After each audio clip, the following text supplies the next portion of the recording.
people. Can you see reflections of the No, I fireplace? can't see a reflection. I don't think you know how to do reflect. So there you go. The nice thing is, kids, we're live, and Usman has sent us a thing, and he will be here at the top of the hour because, God forbid, he comes to a show early. That's all I can say. So That's a very American centric expression. The top of the hour. All right. Would you like to the bottom of the hour? Yeah. What would the bottom of the hour be? That would be past? a big fat girl with a big butt, I think. I mean, no, but seriously, do you use the expression at the bottom of the hour? No, I only use the top of the hour because I like to be on top. So I only go with what I know.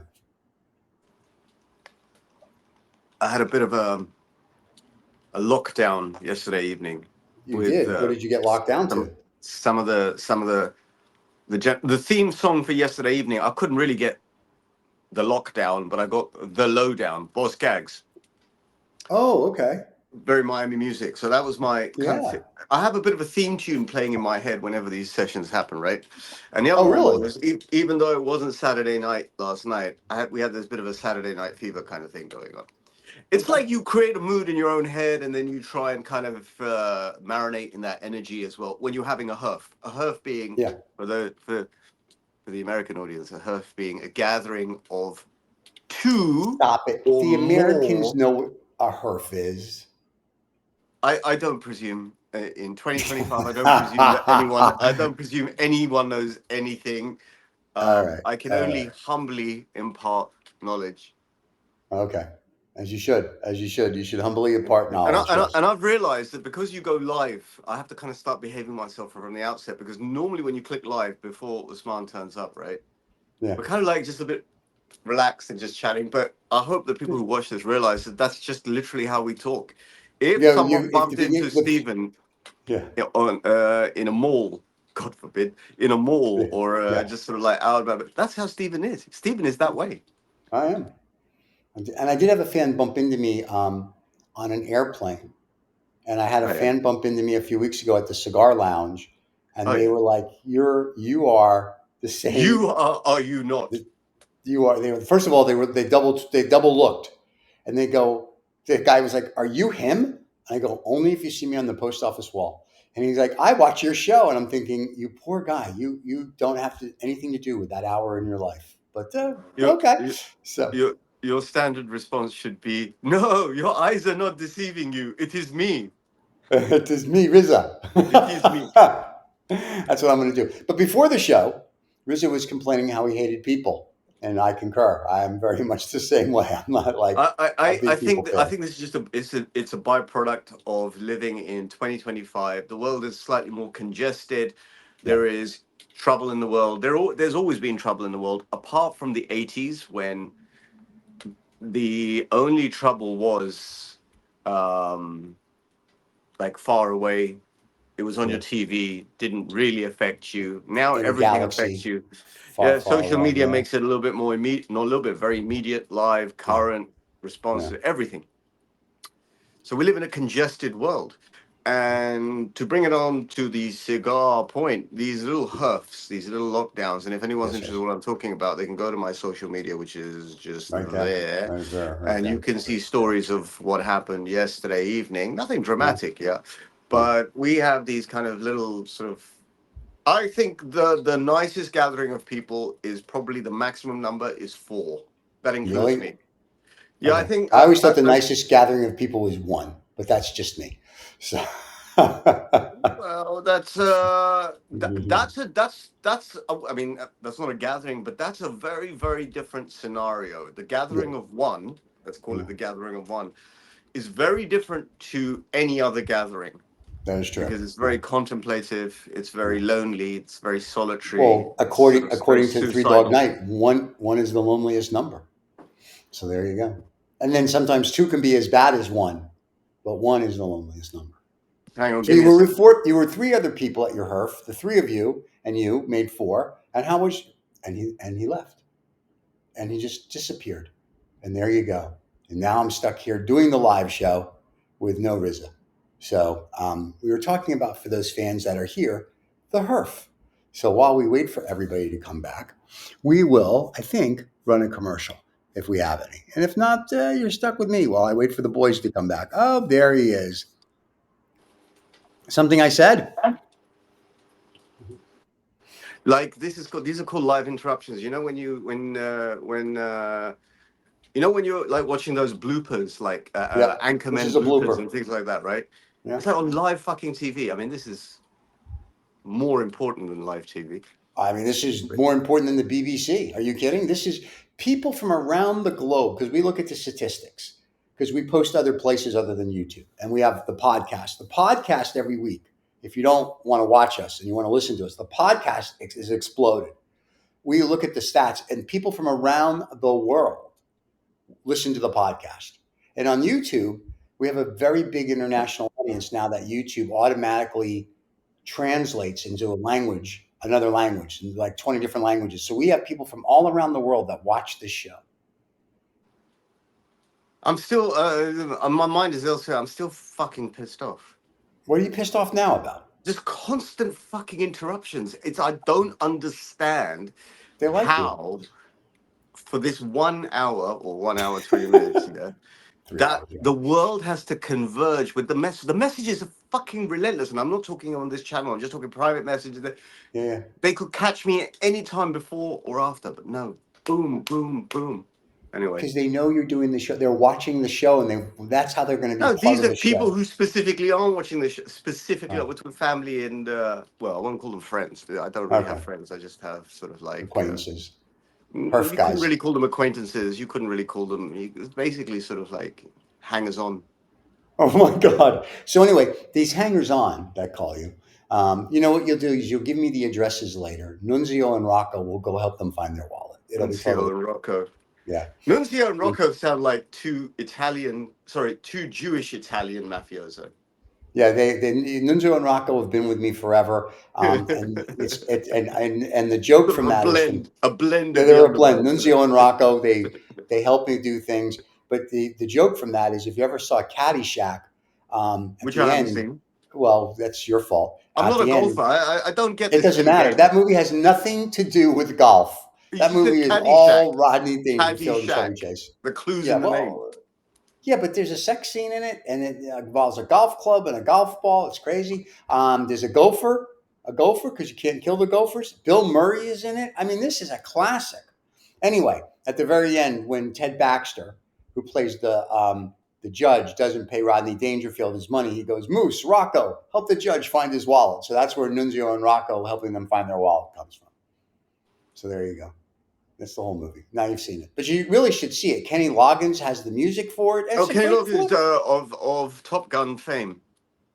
Yeah, well, he was Caddyshack fame before that.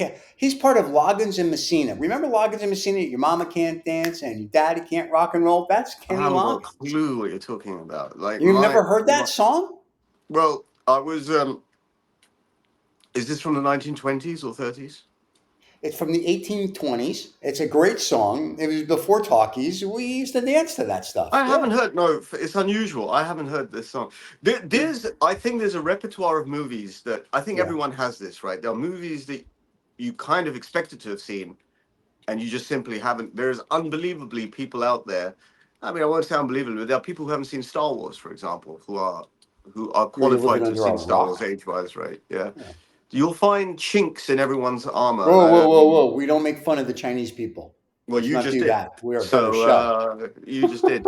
I used a turn of phrase, but you just made the fun. I did not. Listen, I love point noted. There's a whole nation watching you now. There's a whole fucking nation watching you, right? I've talked to the panda, Xi. I call him Panda affectionately because we love each other. And I've told him I love all 2 billion of your people. So they know I love them. They know. In fact, if you realize it, in every wallet that's sold in China, there's a picture of me in it. That's how much I love them. Yeah. So anyway, there's a chink in the armor for a non-Asian chink, but go ahead. What was it talking about? I don't know. You said that there's a repertoire of movies that everyone's expected to see. People haven't seen Star Wars. Like blah, blah, when it blah. comes to culture and media, etc., there's always bits and pieces missing with people. And for me, like this Caddyshack stuff. Yeah. I'm not really at all at all attracted to any sports. There's some sports movies that I've seen, yeah, but I'm not really. I always had this. I'm not a spectator. If there's a sport, I'd rather be playing it than be spectating it. I think spectating is basically you're putting your energy to people who are actually there to win or lose, and you get nothing out of it. Well, like I like to It's watch like watching F1. Formula One. You see this fucking prick going around the track. What's his name? Lewis Hamilton, yeah? And everyone's rooting for him, yeah? He sucks this. Listen, Hamilton sucks this year. So you should watch it. It's a every fun year. sport. Winning doesn't make you a winner. Well, I know. Remember I'm that. just That's a saying. very good friend. Winning doesn't make you a All winner. right, let me ask you this: Have you In seen his the case, F1 winning car makes him a movie? tosser. Yeah, he's a tosser. Anyway, have you seen I'd the F1 car movie? He would be a very cool dude if he always came second or third, in my opinion. He does now, right? He comes second, third, fourth, fifth, sixth, seventh. He's got that arrogant swagger. He's a fucking lamentable character. And that's something wrong with this world. People who love Lewis Hamilton, I don't love him. They have to self-reflect a little bit. I think what they should here's what I like about Cuban cigar and shut out. I like the strategy. Or a Davidoff. F1. Yeah, Davidoff. Gotta have Davidoff. I like the strategy of F1.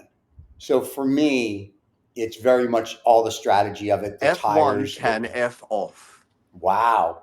Well, they were going to be a sponsor next expression. week. So yeah, F off. I usually just say the full word. But they were going to be a sponsor next week because of the F1. But they can fuck off. Apparently they won't be now. So yeah. So just because I said something, yeah. That's right, because you said for the F1 to go pound salt.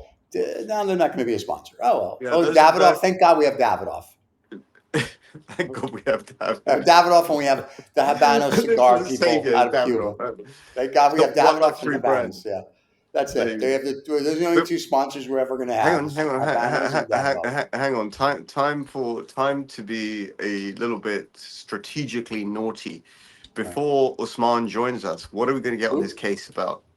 Oh, everything. He's at his mom's. So if you read the title of the show, Usman's mom strikes again because his mom won't let him smoke a cigar. So we're going to make fun of him about that. Of course. I don't think that's the case. I think in sort of like a much more Eastern-centric culture, let's put it that way, an Eastern-centric as opposed to Western-centric culture. I think we're all a little bit more sensitive about our parents. We're all a little bit more sensitive about family. We're all a little bit more sensitive about what we can do, what we can't do. Just a little bit. Oh, really? Just a little bit, not too much. Okay. Just a little bit. It's like, but so I don't think his mother is giving him a hard time. I think Usman's giving himself a hard time by. We're going to bust his chops. We'll bust Princess's chops because you heard the voicemail that I left Princess. Because Princess, for the fans, sent us a text message 25 minutes before the show's supposed to start and says, "According to my watch," I'm like, "Congratulations, you can tell time. We don't start for 25 minutes." And my retort was, "Whatever you say, Princess. As soon as Riza gets on, we're starting. For you, the show starts, if you will, top of the hour. For us, it starts the minute the two of us get together and start talking." So we'll be picking on Princess for lots of stuff today. So. And he sets himself up for it. It's not a whatchamacallit. It's not that like it's hard. So just to recap before he gets here, I had a Hurf yesterday evening with three other individuals. Yeah. With the Bruce Lee of cigars himself, Jiao, who was in town. Yes. Who was in town for a day before fucking off somewhere else around the world. Yeah. And with Christian from Tom Tom and one of our new circle members, Fateh. What's he is Fateh.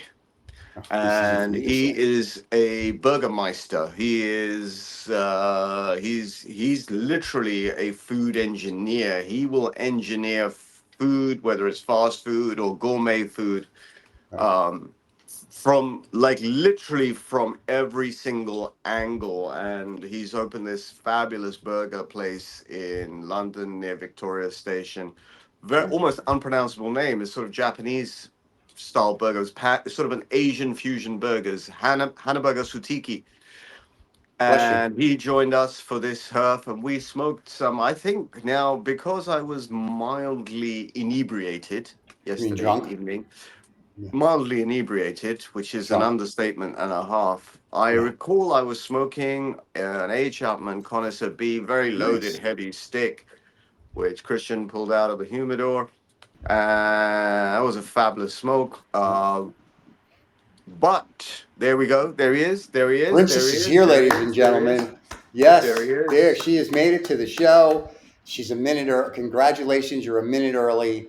Oh my God, the world is coming to an end. Let us stop what we're doing because Princess has made the show. Before Usman actually starts talking, I'm going to actually pose a question to Usman straight off the bat, as they say. Yeah.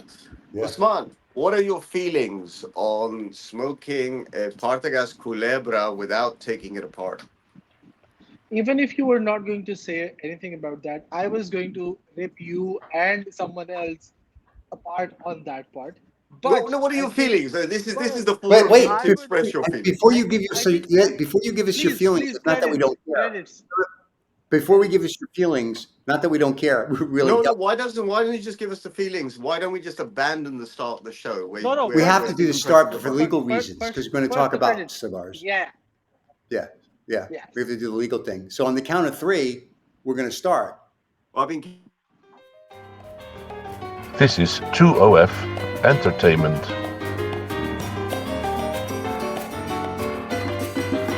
Welcome to Habanos Saturday, the fastest growing cigar show on YouTube with over 100,000 subscribers. Come join us every Saturday live. Let's do this.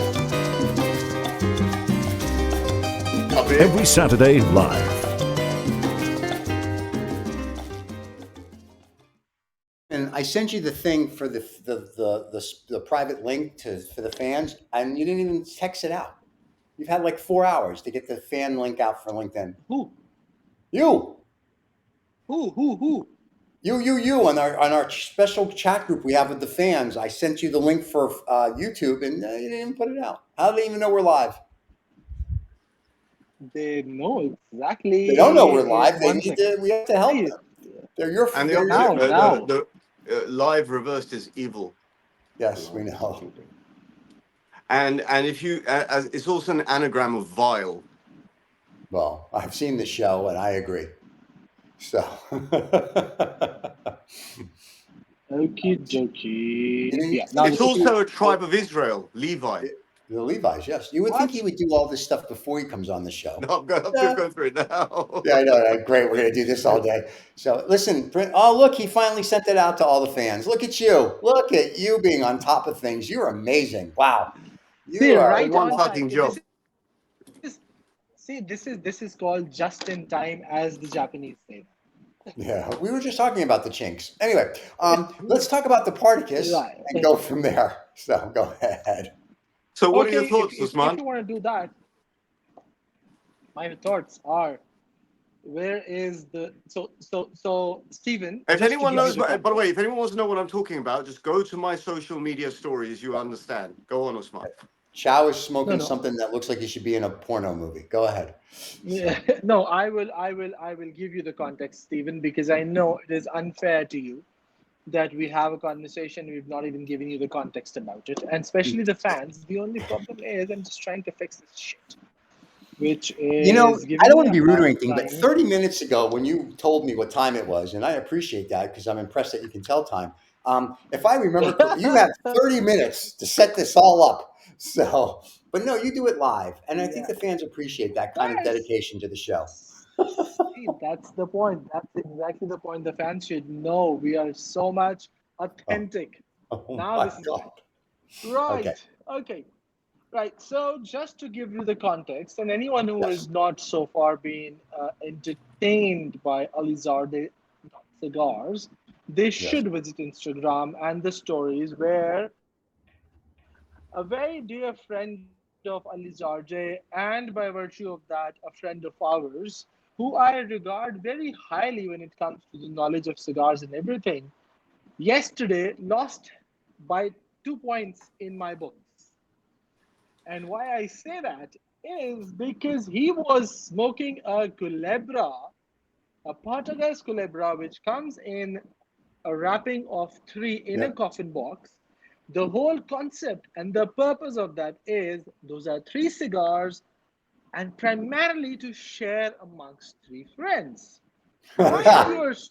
Or if you're too greedy and you do not wish to share it with your friends, Rizza. like he was, like he was yesterday. Otherwise, he could Yeah. have shared it with Raza and Christian because it was a Right. lockdown. It was a special moment for those, and he did not. And he tried to stuff that shit, Yep. all 3 cigars in his mouth, and I was just so worried. What the hell is happening? I'm I saw sure that. once Jiao, I saw that. I'm sure, I saw that. yeah, I'm sure once Jiao is gonna listen to me, he's gonna hate me before even meeting me. But No, I'm just so sorry, you I know, couldn't help. he already hates you. So this isn't really going to do any. He already hates you, so you're fine. You don't have to worry about it. So, If that's the case, then I'm fine. The only thing that I would, and for the people who Hello, love Raza, Peter. Hello, and Urs. hello. So for the people who love Raza already and watch Raza's comic book in form of Instagram, yeah. I would just try to tell all of them that Raza, I think because of that last night shenanigans, you might have lost some followers. Not Everyone. knowingly, the people did not even know the fact that that was not you who was doing it, but the mere fact that you did that and you put I'm that actually, on your actually, post. that's what makes it interesting. It makes it a talking point. I judge you. I judge you for letting him do that for this long. That not only he lit up, he actually smoked them for some time. While, as per the news tells, ultimately giving up and learning the lesson that those are 3 cigars to He be didn't smoked learn. He didn't. single. He didn't learn a lesson. He didn't learn a lesson. Oh What shit! what this young man said to me was the only way to smoke it and to get the best out of that flavor profile is to smoke the 3 together. You get a very unusual. Now he may be right about that, but I have a feeling ego took over because he just refused to admit that that's not how you should smoke it. He had to give up Right. with it Yeah, I think about so. 3 inches of cigar left. That's crazy though. But I mean, even I That's know a that well. That's a you unbind them. that's I mean, that's a Usman and I have shared Culebras in Lahore, and I'll be honest with you. I have. It's a very unusual looking cigar. It has a surprise element when you open the box and you take the ribbons off. But it smokes absolutely amazing. Never had a bad Culebra in my life. Never had a bad Culebra. They always smoke through, very chocolatey, etc. I'm wondering because I tried to take a puff on the conjoined cigar yesterday. I couldn't do it. It's Right. very difficult to get you draw on that cannot cigar you cannot because you there's too cannot. much air coming in on the sides because there's so much air gap between the 3 physical cigars. Even if you took Gentle. 3 straight cigars, if you took 3 straight cigars and banded them together, try drawing on them. It's not easy. It's not easy at all. Absolutely. Yeah, but who would Gentlemen, do that? That's there is a dumb. possibility. Yeah. What's Pardon? the possibility? Possibility of what? I know you said there is a possibility, and then you stopped. Yeah, there. Oh, yeah. So there is a possibility that one of our very dear brothers of the Leaf might join. Okay. He asked me for the link. I've sent him the link. I'm not sure whether what he wanted was to participate in order to view it, or it is something that he wanted to join as someone who wants to participate. So let's see. I mean, we will know in the next 5 minutes. Which And you sent him both links then. I've sent him both links. So I Okay. clarified to him. I mean, the first link had gone already, but so that's where he asked me. Okay. Right. So moving on from the fiasco of Calibras and what I regard as a judgment point and a negative brownie point for Raza and Jiao, I will move on to today's brand in terms of the Habanos history, Before you do which that, did you see Cigarland's comment on it? He said it's a very nice yes, and a yes, pricey, and it's aged. It's unsurprised. It's the perfect for the value. There you go. It's the perfect cigar smoke. Right. I can sense the pun intended by our dear friend Urs, Yes. especially when he has specifically said it, the pricey and aging part Yeah. in this case. So we'll see. Oh, Usman, you're half hidden. Who says that? Yes. Who says that? Well, the good thing is just He's to the talking fan about that said, life. He's talking about yeah, life generally. it's Usman, awesome. you're half hidden. And yes, and we do No, have a I'm cigar.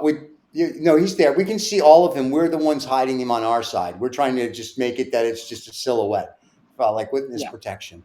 And then I have some lady friends who have not a problem with the draw of 3 cigars at the same time. Can you pass their phone number on? Okay, I like and that. price Yes. list. And priceless. And priceless, yes. We like the priceless. We do have a surprise guest, but before we bring Usman's brother of the leaf in, which we can see in the green room, we're going to have Usman do the history of the cigar, unless you want to bring him in first, Usman. We can bring him in. You want to introduce him? Yeah, I will do that. Bring him okay. in. Well, we'll introduce him. We're waiting for you to introduce him. Well, okay, right. So, I'm not very sure actually if he's the one in the green room or not, but okay, fine. All right, well, here, we're going to bring him in. There you go. That's who's in the green room, ladies and gentlemen. Yes. Hello. Hi, guys. Hello. So, ladies and gentlemen, whosoever has joined today and will be watching later, the fourth gentleman that you see, the young man in sitting in a sofa. We're not referring to you, Raza, for now. Wait. Right. The young man who's sitting on my right in the screen, who's just taken off the glasses, is a very, very, very seasoned, serious, and senior from the terms of collection. I would say cigar collector and a cigar smoker. Someone I connected now almost a little over or a little more than a year because of Cigar Keep. And someone I started learning from because someone who's not into the profession but has a lot of knowledge, has been in the thick and thin of things from a collection point of view and from somewhere who wants to and who's actually interested in keeping the facts and histories together. Well, that's something this show's never done. So. Yeah, well, this time. See, there's always a first time. So welcome to the show, Jean-Marie. And thank you very much for actually not only tuning in, but saying that how can you join. So before we actually get to listen to the stories and have a conversation with you, there is a very small segment that we do in the beginning of the show. That is in terms of the histories of the brands. I'm very certain today we will learn something more in addition to what I'm going to share. But for this week, the brand that we were practically now, the 2-3 brands that we are left with are the short filler cigars. And this brand is someone which is primarily known a little more as compared to the other volume-based brands in the Habanos portfolio. So we are talking about Quintero. Quintero is a short filler brand when it comes to the construction Usman's of favorite the cigar. brand. It is. Oh yeah, of course, and Urs also. I mean, I just got to know about that. So, the brand was introduced in 1924, and the actual official name, so which makes it a pre-revolutionary brand. The brand's full name is Quintero. And there you have it, ladies and gentlemen. Quintero and Brother. So it is classified again as a volume brand. That is why you would find it in bigger bundles or bigger boxes. So you don't find smaller packs other than a 5-pack of one of the vitolas that comes in. Technically considered, it's a low quality brand, and on a price point, it is an extremely low end segment. So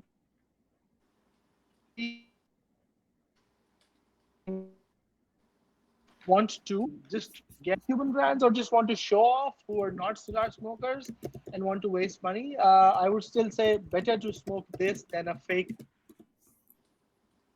Hiba, because at least you know there is something that you're smoking which is authentic and had some form of quality control. Because it's a volume brand, it's a lower tier brand, it is not specific to Vuelta Abajo region, but it is also made in the semi-Vuelta regions as well. For now, the vitolas that are in production or in availability in the market, there are 6. Nonetheless, extra, brevas, uh, Panatilas, if I'm not wrong, Favoritos, which is the widely available, generally in the form of a tube as well, Petit Quintero, and Tubulares, which is also in the form of a tube. So this is a short, sweet, and little history about the brand Quintero from the volume-based brands in the Habanos portfolio. That was, can I tell you, the fans are, tears are coming from my eyes. I'm just, Yeah, I'm touched. Later, I'm going to just touch myself and sing show tunes. I'm just telling you, that was a beautiful, absolutely beautiful. Just, I'm sorry. And now let's talk to our guest. So that'd be awesome. Yes, I can see Urs actually has a point. So Urs, now that you've said it, I will get a few and throw them at the back of my humidor. And if I recall after 10 years, I will try and see them because he says many Quinteros are very good in relation for the value if they're aged. Many, Right. but not all. And the best part, he says, "Oh, cool, Yomari." So, Yeah. Yomari, it's over to you. A little bit about yourself, and then we'll dive into certain conversations from there. Yeah. Hi, Usman. Thank you for inviting me. Hello. And hi, guys. I don't know Nice to you. meet you. Sometime I see you on YouTube. My name is Jean-Marie Genanji, and I'm basically an old git. And Oh, I didn't know have we're part of the been. club. I have been. No, you are young people. I have been smoking. Well, according to history. I started the first cigar. I was 9 years old, and then I passed out after smoking 3 puffs. And fast forward today, I am one of the modest vintage cigar collectors, and I have been smoking throughout. When you introduced me, Osman, you mentioned history, and I want to touch a little bit on history. Really, I'm not the person to talk about the new cigars. I have very little experience with new cigars. Or I stopped when they started the Limitada and the Reserva and the Aniversario and the regional, and it was getting out of hands. So I smoke the old stuff, which is I'm lucky to still have the old stuff to smoke. Anyway, you mentioned history, and this is a very big and important subject for anybody interested in the history of Cuban cigars. There is a huge lot of misinformation all across the board. There is a huge lot of misinformation, and even myself, who consider myself a seasoned uh, vintage cigar smoker, Cuban cigar smoker. Uh, Only last week, I don't remember why, uh, I I was looking at some of my cigars, and I had a small humidor box besides the walk-in. I have a small humidor box where I put single sticks, usually for immediate smoking. So instead of going and, I'll just pick up. And strangely enough, there was a Hoyo de Monterrey double Corona sitting next to a Partagás Lusitanians. And they did not look the same in terms of girth and length. And I wondered, what the hell is happening here? Okay, I mean, they are double Corona, they are Prominente, and they should be the same. So as usual, with the curiosity, I picked up the gauge sizer, and lo and behold, uh, the Lusitania is 190 millimeters, and the Hoyo is 190 millimeter, The Lusitania is 49, and the Hoyo is 50. I picked up, opened the Cohiba, opened the Montecristo, the punch, and it's the same story. And I looked at Mineral Me Encyclopedia, and it states for all double coronas, all prominente, it states clearly that it's a 194. It's a 194. Well, I'm sorry, it is not a 194. Either my cigars are fake cigars, which is next to impossible, or there is someone who is continuing the mistake. So Min Rani has got 190. The guy with the beard and the weird hair, Alex what's his Bloom. name? Alex? Yeah, Alex that's Bloom. it. Has got it at 194.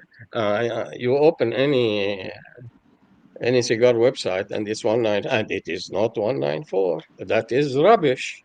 And please, guys, forget what I'm saying. Open your own humidor, take your own cigar, double Corona, measure it, and if it is a 194, let me know.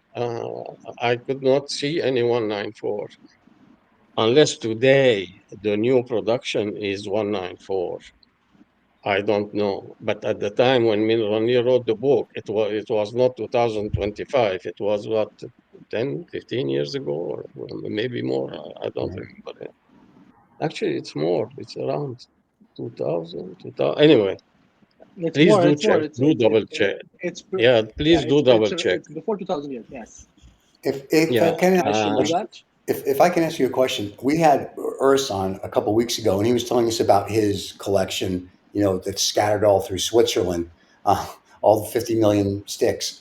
How many cigars do you have in your collection? These old, yeah, right. Crazy question. Vintage cigars. It's not like Riza and I are going to show up tomorrow at the house. We'll be there at noon. But how many, to help you smoke them? But how many cigars would you say that you have in your collection, if I may ask? Well, it depends. It depends if we are talking about vintage. Right. It depends if we are talking about newer cigars. How about And it both? If depends, you, and you, depends if we are talking about the cigars that I'm smoking. right. Uh, to be honest with you, I never counted them. It should be around the 10K or something. Okay. It should be around this figure. But I never bothered to count. I mean, I Well, you're should smoking. obviously. Well, I'm smoking the middle ones. I don't smoke the 1960 stuff. Okay. I'd love to smoke it. I'm waiting for, I don't know, a special occasion to smoke the 1960. One 1960, which blows me away each time, which is the TV Carling K Figurado. Each time, this is a 1960 box. You can see it in my interview with Kirby Yes. Allison on Cigar Yes. Key. If each time I open this box, and I don't open it often, I open it, I don't know, each 2-3 years, maybe just once. And as you open it, the aroma hits you. It's a 1960 cigar. It's not supposed to stink Cuban cigar aroma, but that's what it was at that time. And obviously, I always say that this level of cigar, you are not smoking cigars, you are smoking money. Uh, so, so yeah, I mean, I don't know I don't know the quantity. And then they are all over the world in different houses, in different. Anyway, so coming back to history, uh, history tells you that any story has to be verifiable. Has to be verifiable either scientifically or by people who have witnessed or have this particular piece of the story. And I'm you gentlemen, you are very much versed into the subject, so please do measure the double corona that you might have, and let me know. I'd love to be corrected that it's not 190, it is 194. And But this Usman's, yeah. Yes. I was going to say, Jean-Marie, there is no end of explanations I've heard from different people. I'm actually curious. You said this. I actually want to know what you think the reason behind it is, because some people will say, as an artisan product, it varies. Some people will say with aging, you might get shrinkage. Some people will say Cuba, such a secretive place, they'll write one thing, you don't know what, what will come out. So it's very hard for me to understand what is the exact reason, or it could be a combination of reasons. What reason do you think it is? Are you, because it could be mis-selling. Someone could say this very negatively, say it's just mis-selling. You're getting less tobacco for what you think you're getting. What do you think it is? You have two reasons. Don't forget, at that time there was no computers and digital data, and everything was written by hand. And the only two people who had the original cigar reference number. You see, those guys rolling cigars in Cuba, they did not know what they were rolling. They were just That's right. rolling cigars. Okay, they didn't have a clue what they were rolling. It's later on that you put the band on it, and frankly, you could put the band on anything.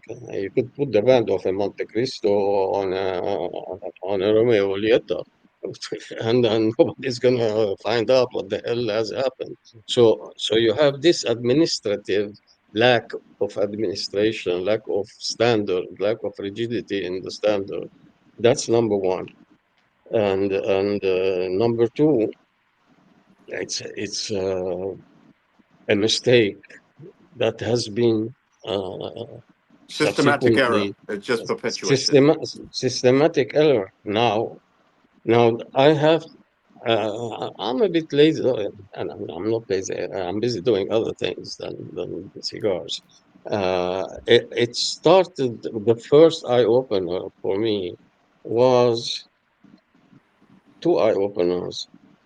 I had some figurados, and I couldn't make out what the hell they were. They were naked figurados, and they were hidden, and then they were well preserved, and obviously I must have attached importance to those figurado. I didn't know what they were, uh, and I picked up different figurados and measured them, and these particular ones were not the same size. Uh, and I asked a friend, Mitchell Orchon of Cigars in Mayfair in UK. Mitch and me, we go back since 1999. And I asked him, I said, is it possible that the Bolivar Belicosos Finos, is it possible that they were available in cabs of 50? Because I have naked ones sitting in this very, very special Yumi.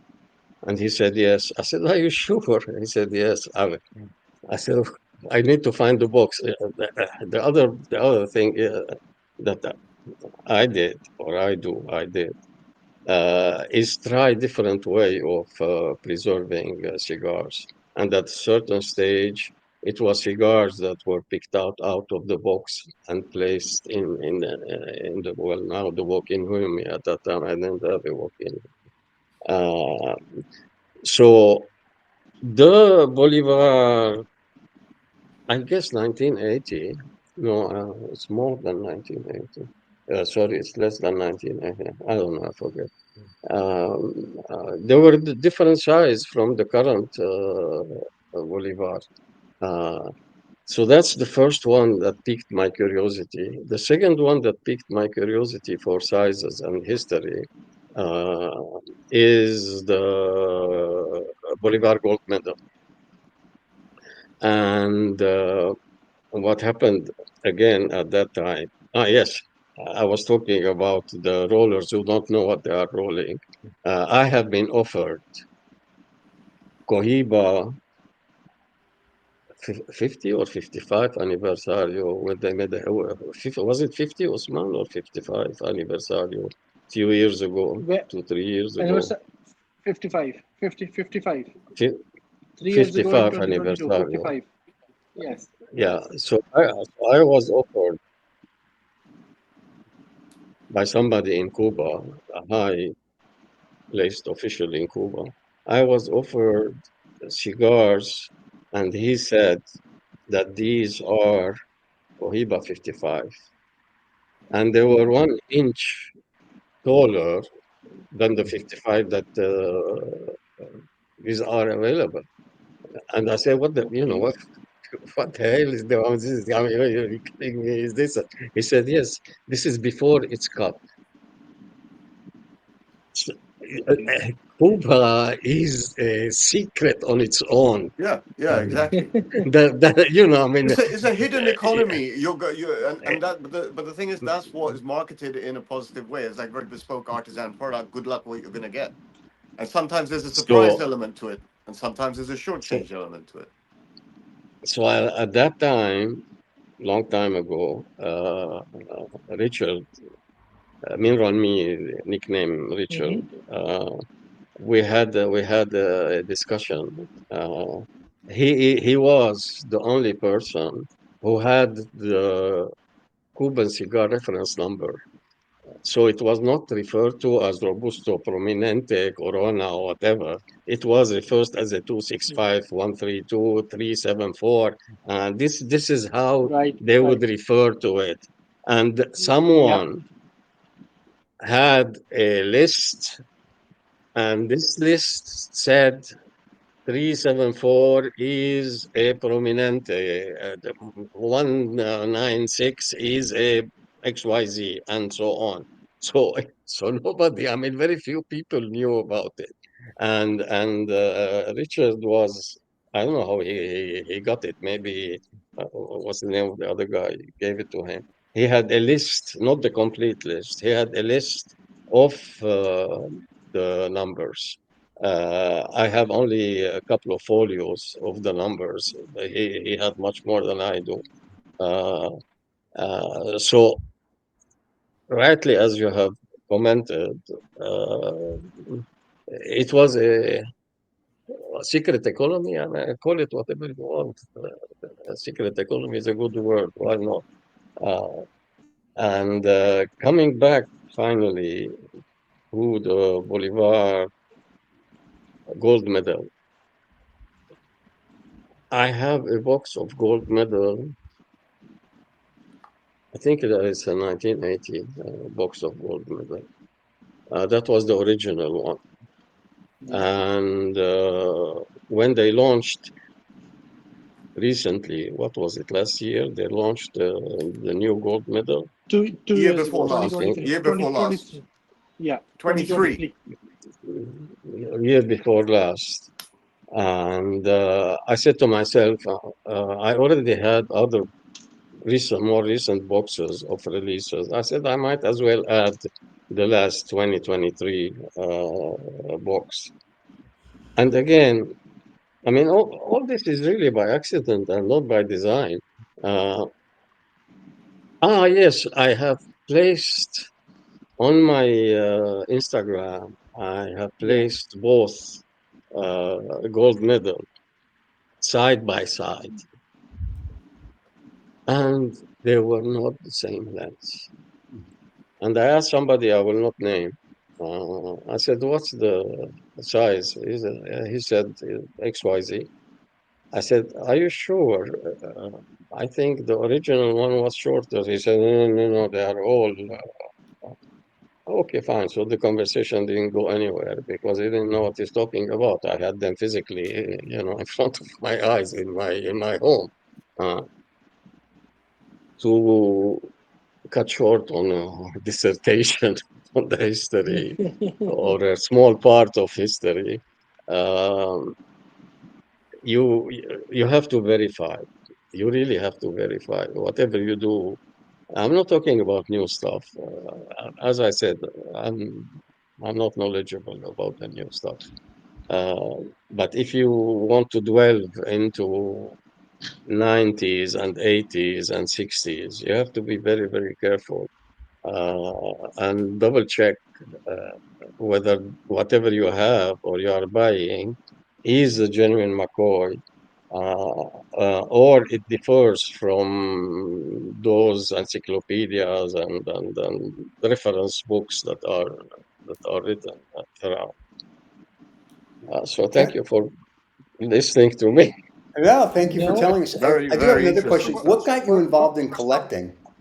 Sorry, What got you involved with collecting like cigars from the it was 1960s or the it 80s? everything is an accident. Everything was Okay. an accident. And I was in. I mean, really, you should watch the interview with Kirby. I was in Cairo, and I used to 19, 1981, 1982. And I used to purchase cigar from the local Cuban cigar. There was no LCDH.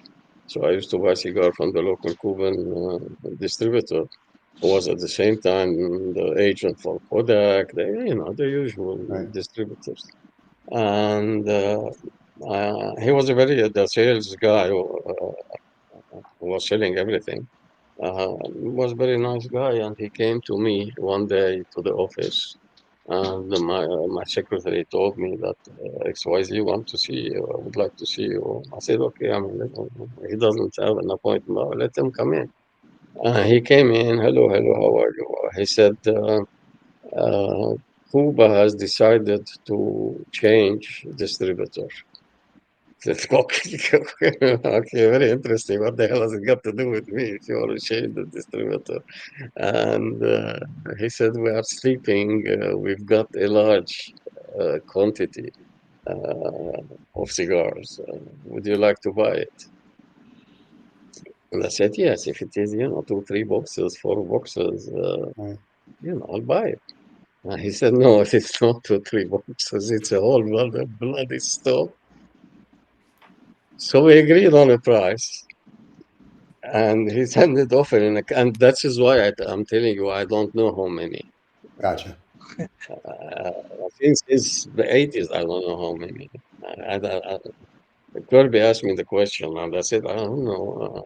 I told him maybe 60% are left or 40% are left. I Right. don't know how much is left.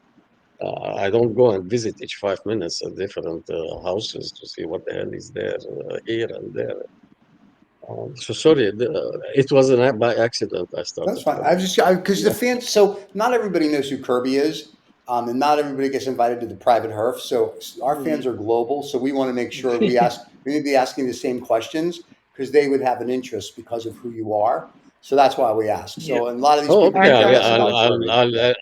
and I will also for the elaborate. I people don't have a problem in for the elaborating. Yeah. for the people who want to know more about Jean-Marie and his collection, a little bit or just tip of the iceberg kind of a collection, they can actually visit his Instagram handle, which is Habanos_vintage_cigars. So it is Habanos_vintage_cigars. And that is where you will actually see that probably the newest cigar that I've seen on that website, sorry, on that handle is Trinidad Robusto Extra from the 55th anniversary. And anything else you see is generally something that you only see in the vintage category, with some of the diplomatic ones as well. So that is like the kind of stuff that we are talking. It is very, very, I would say, knowing the kind of person Yomari is and the collection, I think his Instagram handle does not justify it at all. But I think that is also by design to keep all the riffraff out and just the serious ones who really want to know and learn more can The see from riffraff. there. It's the No, we riffraff. were He's talking. referring to you and I, Rizza. We're the riffraff, apparently. He's right. He's So right. that's right. Usman, that was He's an got that underhanded correct. slide by Usman. Steven, there was no pun intended or no direction of this fire towards you. It was only towards the gentleman who made or who let another person smoke 3 Calibras, stick together, smoke together. You can't stop. Someone wants to experiment. It's their tobacco. Let them. If they want to put it in their ear, they can put it in their ear. If they want to smoke it, they can smoke it. Hey, you should ask Jean-Marie what he thinks of that, of Jiao thinking the 3 together. Jean-Marie, okay, so I don't know if you know or not, but so you know the Partagás Calibras, like the 3 cigars. I tried it long time ago. Yes. So how do you smoke that cigar? You smoke all 3 you together. unravel it and smoke. Thank you very much. Thank you very much. Last point. Jean-Marie already knows what the follow-up question is. I can see all that wisdom. So I'm going to pay Jean-Marie a little bit of a compliment, right? Which he doesn't need, and he's already heard this before. This is the kind of old world smoker that these are the kind of people, and this is the kind of experiences that even people like me, we're trying to capture a very non-pretentious way of smoking. It was an incidental way. It was a way of interest. It's not about collecting cigars. It's just you incidentally end up with lots of cigars because you smoke them. So you just keep buying boxes and you say, okay, I'll smoke this later. It's not. It's I don't believe. Correct me if I'm wrong, Jean-Marie. Yeah, it's not. The intention wasn't I want to have 10,000 cigars. You just end up having them lying around, and then you have to store them, and then. Because you've been doing it such a long time, some of them have become really special. And then you think, okay, well, this one I can't smoke. As you say, you're not smoking a cigar, you're smoking money. So I have to find a very, very nice opportunity to smoke something I picked up in 1983. And I have to really work out when I want to smoke it. This is in huge contrast to the modern day younger smokers. There's nothing wrong with the younger smokers experimenting. That's fine. They have to get into the industry one way or the other. But it's much more social media orientated. It's more lifestyle orientated. And it kind of feels this less enjoyment. The enjoyment comes from things other than cigars rather than the cigar. It comes, I don't know, from the wine pairing or the lifestyle or those things are fine. This is old world. It's actually very nice. Jean-Marie came on. It's very nice. Usman facilitated it. You're now time traveling. You're now time traveling to an era where these cigars mattered in the product mattered. Right. It was about the product. Of course.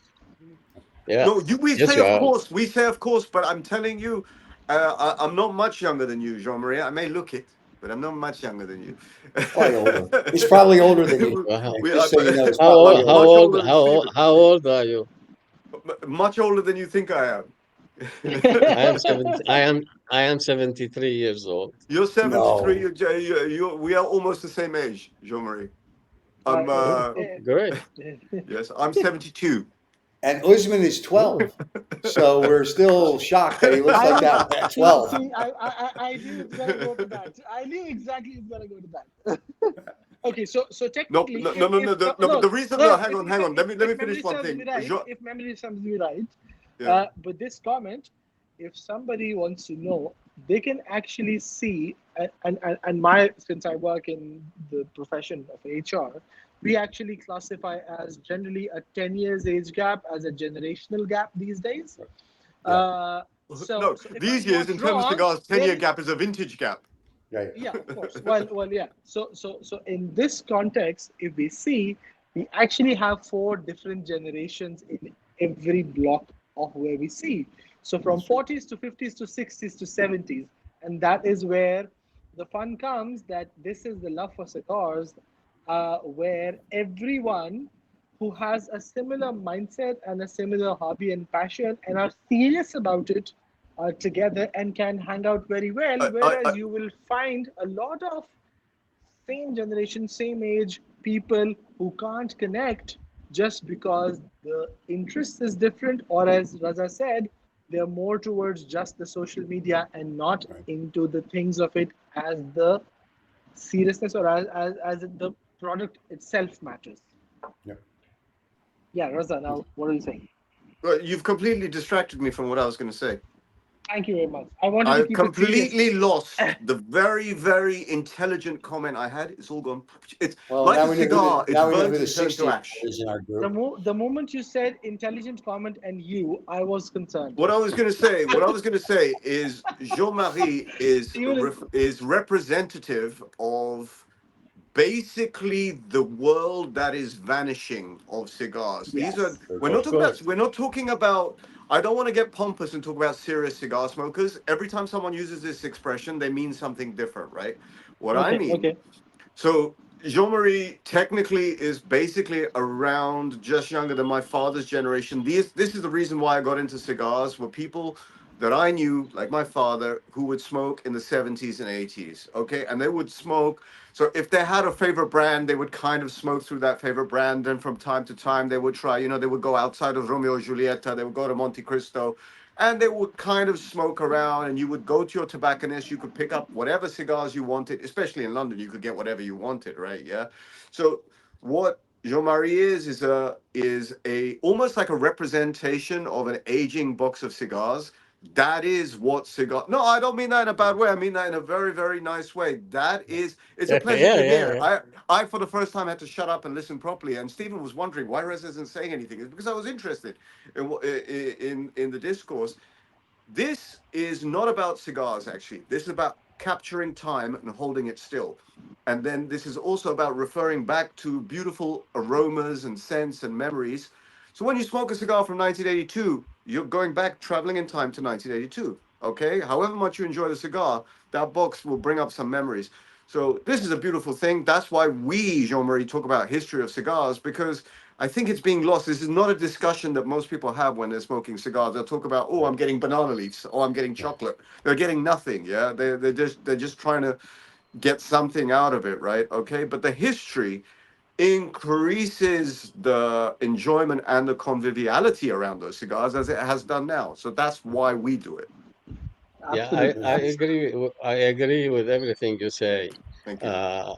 And again, I mean, it seems that today is the history day of cigars. So, Uh, I, I don't know what you call it, being blasé or being ironic about it, is that you have all those nice people uh, that go to Cuba and they visit the factory and they see how they roll a cigar. And I've seen so many cigar rolling, it's getting out of my ears. The rolling cigars and the chavetta and okay, guys, we got it, we got it. Uh, and then they take you to the plantation and they explain to you a volado seco or whatever. And then you visit the Laguito Coiba factory. And then you're very happy, and then you go home. What they don't tell you is how was this created. This is what they don't tell you, and this we go back to the Robaina story. If you have Vegas Rovina. noticed, there is complete silence, utter and complete silence on Robaina cigars. I don't know if you can still buy the Robaina cigars. And and at that time, the issue was the blue mold, where it hit all the yield, except the Robaina. And being the type of economy they were, they needed a hero. And the hero was Robina. That was the hero. So they made out of him a hero that Yeah. Robina does not have a clue about his cigars at that time because Robina was a peasant farmer. I have utter respect for all peasant farmers and everybody, but He he was a was a Viguero. peasant farmer. All what he I mean, let's go back. He receives from the institute seedlings.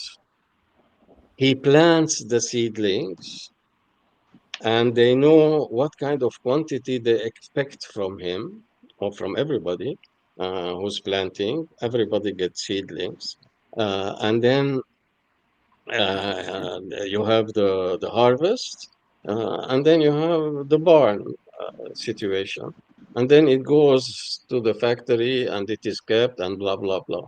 Before the seedlings, nobody ever have visited the institute, the Technological Agricultural Institute, where the seedlings were produced, where the small grains or seedlings or whatever they're called were developed, and how they have created from the original tobacco negro, Habana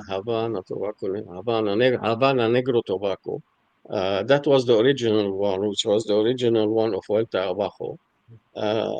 How they have created Criollo 98, Sirocco, Havana 2000, the whole range. They have married these particular uh, seedlings, not seedlings, the grains, to create something that would fight mold, something that would so on and so on.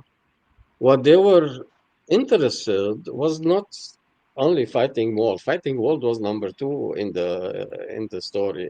What they were interested in is yield, Of course. pesetas, Of money. course. This is what everybody wants money. And I don't give a damn if you get mold or you don't get mold. If you can use it, use it. If you can't use it, how the hell are we gonna do? So that was number two. The number one was how many additional leaves, height of the plant, and how large are the leaves. That was the interest of Physical size changing of to tobacco, Criollo. physical weight of Physical, tobacco. thank you, physical size of tobacco. So that's a secret. The other secret is that nobody talks about is the blooming boxes. Has anyone ever seen where the wood is cut into planks and produced into boxes and glued and whatever it is? No, no, you are not allowed to see that. Do you know from where the small nails in the boxes are coming from? Where is it produced? How is it produced? No, you don't know. Do you know the bands, the seals, sorry, and the bands as well? Uh, who has designed them? Where are they produced? Where are they printed? You don't know. You don't have a clue. Uh, We have how hints and we how have hints and how how suggestions. how is the print of the factory and the date? Do you know how it happens? You don't know. And then you have, I'm sorry, I mean, if I sound a little bit satirical or ironic, It's great. you have people that claim that they know uh, inside out and master of Habanos and the man of the year and man of the century and man of the shit. You have little knowledge. You have little knowledge. I have little knowledge. We can share our knowledge. I don't know everything. You don't know everything. There is nobody that knows everything. No, but Even Jean-Marie, the, you the have minute to you you have to appreciate that is all marketing. That's Yeah. marketing. of That course it is is. that is international marketing because Of I what I course it find is. funny in London is a very vibrant place, and in London, I've met at least four different Cubans who are in the industry. One of the nicest thing, it's a very small piece of advice or knowledge that I got from them, was that in Cuba we don't talk about you're getting chocolate profile or you're getting wood or this. We don't talk about this. We say it's good tobacco or bad tobacco. It tastes great or it smells great or it doesn't smell great, right? Right. Everything And else in this industry is about how to get that out of the industry. Every single of thing, course, which by now, the if you whole could, the if whole world. exactly, We had this analogy maybe 3 or 4 weeks ago. So I'm originally from Pakistan. We have two really big crops in Pakistan. We have cotton, we have mangoes, right? Yeah. Imagine someone on the other side of the world talking about, oh, in this mango, I'm getting, hints of apricots and this. We find it hilarious. A mango tastes like a fucking mango, at the end of the day, right? And tobacco tastes like tobacco.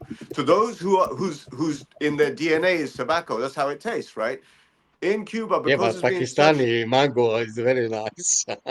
I know. And there's a technique of having it. You have to dip in ice, but we'll have that Thank conversation at you, different thank you, times, thank don't you, worry, yeah? thank you. But it's ridiculous if someone says, oh, I'm getting leafiness, I'm getting this. We'll just laugh at him, right? So I would imagine, when Cubans, when they're exporting this beautiful product of tobacco and they're putting in different size. I mean, I'm very, very, very cynical about this stuff, but I enjoy the marketing. You buy cigars, Usman buys cigars, Stephen buy. We all buy them. We all enjoy them, right? But this thing that it's this long and it's gonna wrapped in gold leaf and it's got this band on it. It doesn't. It means nothing. It's how it smokes. It's how enjoyment you have. When do you buy it, and does it revive a memory for you? So this closed industry thing, I totally. You've said something that is my favorite thing. Is like all of this is just superficial rubbish. Yeah, enjoy the product. Therefore, to enjoy the product most, you have to know about the history. That little history, that story that you started telling about Vegas Rovina, in itself enriches your experience. That's it. That's correct. I Well, with agree with that, you. It Merci is beaucoup for that. yeah, marketing, uh, yeah. and there was this gentleman. But you have put off Usman from being hombre de manos at some stage because that was his goal. Now it's not gold. Shut up. Yeah, I was Okay, never yes, John, interested say, say, in. go, say. I was anyway. Right. So Yeah. I was with this particular chap. Okay.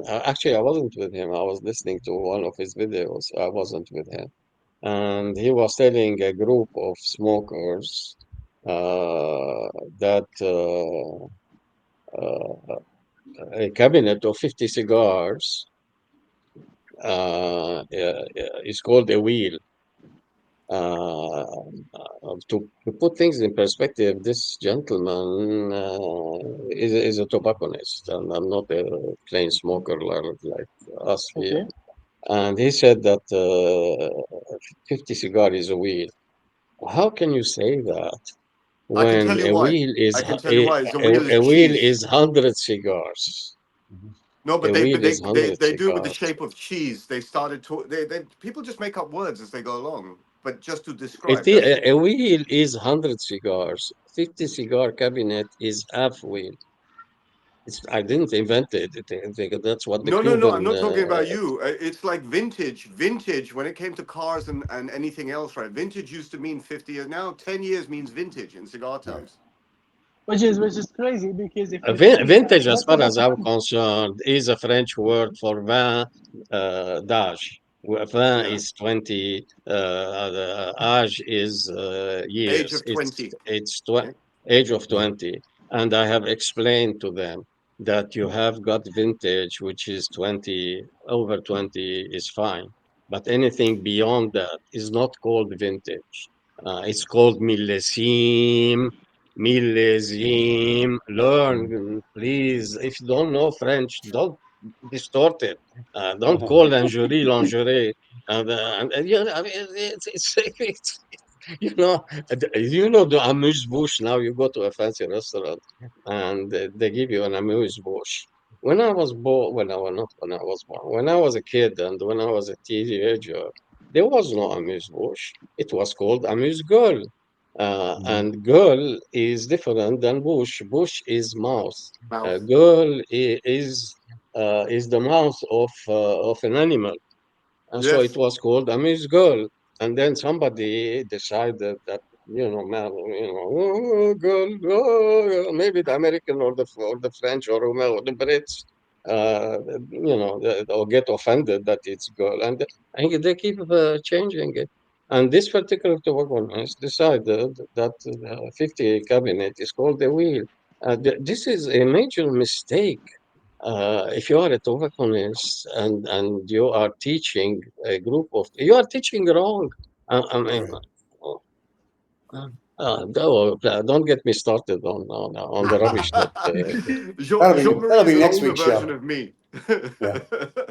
This is what you're going to be when you're 70. Jean-Marie, where are you? You're an older version of from, if you Riza. don't mind me asking? Sorry?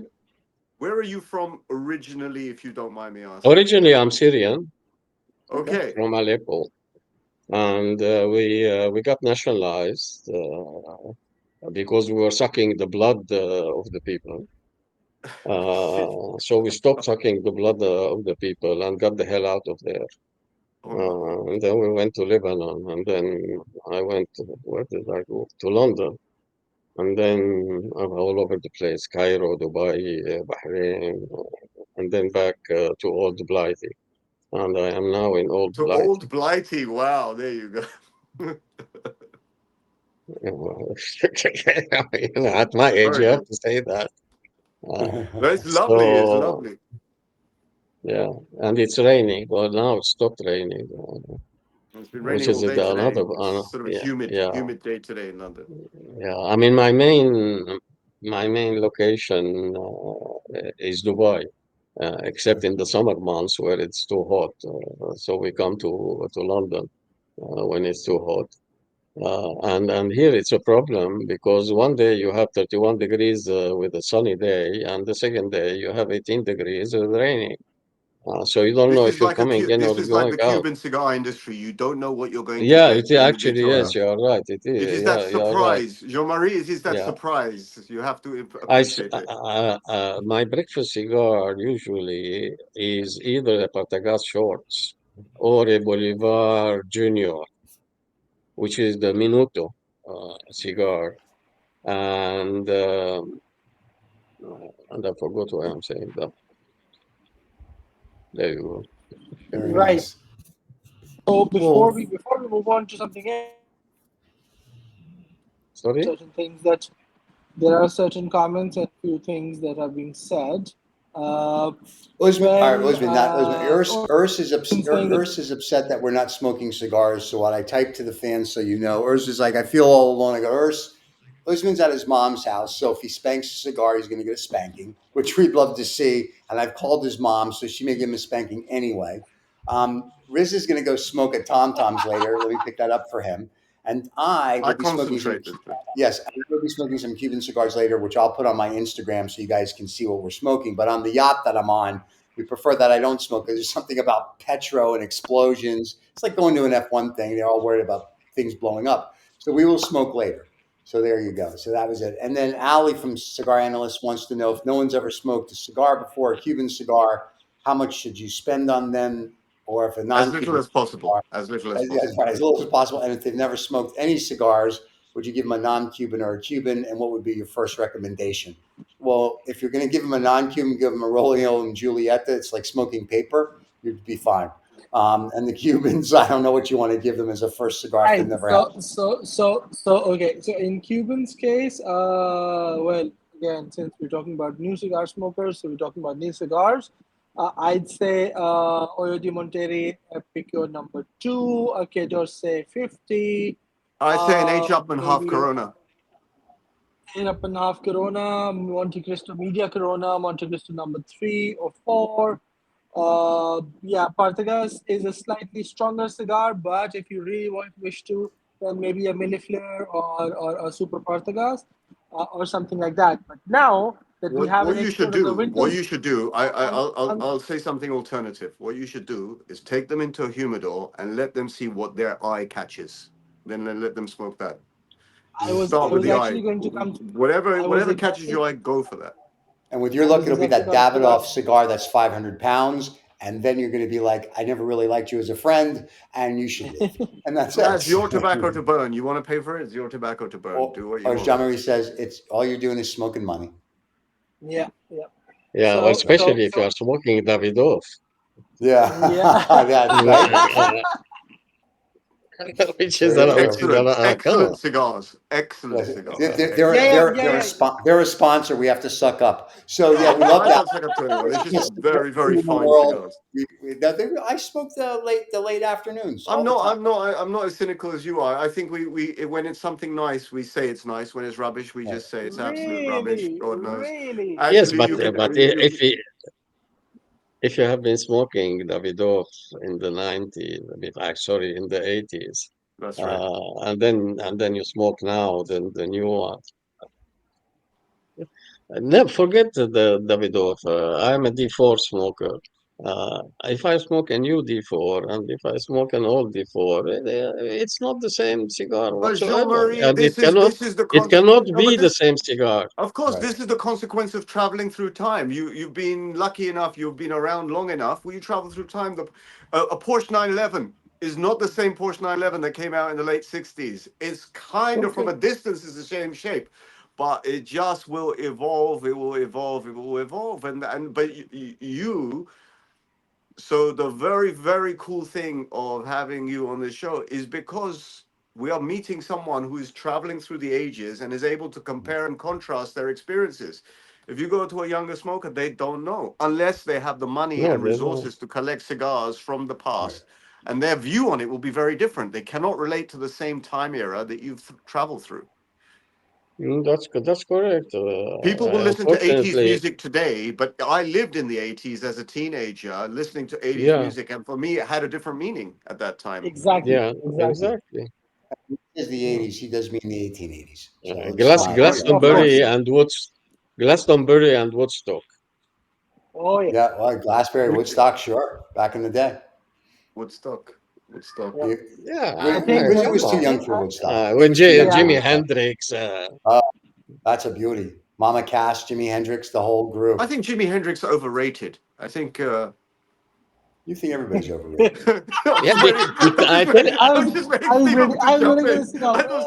I'll tell you why you say that. Because you didn't listen to Jimi Hendrix with a joint. I was provoking, Jean-Marie. I was provoking. I had to say something provocative. I can't. When you smoke it with a joint, you love it. There you go. You won't listen to anything else. You need to be. It is the equivalent of Vivaldi. Vivaldi was in a certain era, and Jimi Hendrix was in a different era. And tomorrow we're gonna have somebody. Well, you have Taylor Swift or whatever her name is. And now we won't ask Jean-Marie what his joint collection is. You see, it's the difference. So this is the difference, right? It's the difference between Jean-Marie appreciating Jimi Hendrix and a teenager today wearing a Jimi Hendrix t-shirt. They think they're capturing Jimi Hendrix. Jean-Marie listened to Jimi Hendrix with 3 joints sticking out of his mouth, right? That's a different experience. Like the Partagás thing, like Jiao. And Jean-Marie's father came along and told him, listen, take those joints out, start smoking something proper like cigars. So there you go. At 9 years old, his dad caught him and said, "Listen, we were in the ski station, snow, do some skiing, and we were going back to the city, and it was night, and we were 4 or 5 guys in the car, and then the light flashes, and it was a police patrol. And they stopped us, and obviously we were smoking joints, obviously. And the driver and my friend lowered the glass and said, "Yes, officer, can I help you?" And he said, "Guys, from where are you going?" Obviously, we're coming from the station, and then as you are saying, and he said, a stupid friend still had the joint as he was driving in Riza. And he said, "What's that in your hand? Can I have a look at it?" And we said, "Okay, that's it." Start calling the parents. And he took the joint and the policeman, and he took 1 puff. And he said, "Where are you going?" He said, "We're going back to the city." He took another puff and he said, "Did you enjoy the evening tonight?" I said, "Yes, officer, it was a very nice evening tonight." He took a 3rd puff, gave it back to him, and he said, "Drive carefully." Oh my God, that's awesome. That's awesome. Try doing that today. This is the Jimi Hendrix days. Yeah. That's why I'm telling you need to have a joint if you want to listen to Jimi. You want to listen to the Doors. You want to listen to Jefferson Airplane. Wow. You want to listen to Janis Joplin. Jim Morrison. Yeah. That's our era. Yeah. Eric Clapton. That's not that era. He's after. Yeah. Well, it's still that sort of. We're still talking mid to late 70s kind of thing, yeah. Yeah, but Hendrix and all those guys and everybody, apparently Hendrix used to bend the guitar to get a sound out of the strings. He would the physical guitar. He would stress it and bend it to get a different sound. But people did all sorts of things when they were up there. Yeah, until now, I want to go to Paris, and I've been many times to Paris. I want to go to Paris and visit the cemetery Lachaise. I want to visit the cemetery and go to the Doors. What's his name? Jim Morrison. Jim Morrison. Yeah, Jim Morrison's grave. Go to the Jim Morrison tomb. I don't want to say pay my respect, but pilgrimage. There you go. And smoke a joint with them. You never know. So as you are saying, some wear the T-shirt and others go visit cemeteries. There you go. There you go. Old school. There's a difference between old school and the new kids. Absolutely. Yeah. And on that. Now I remember what I was saying, Usman. So you buy a box of shorts of a cab of 50, and sorry. Just again, sorry, I'm getting. It's Jimi Hendrix calling, and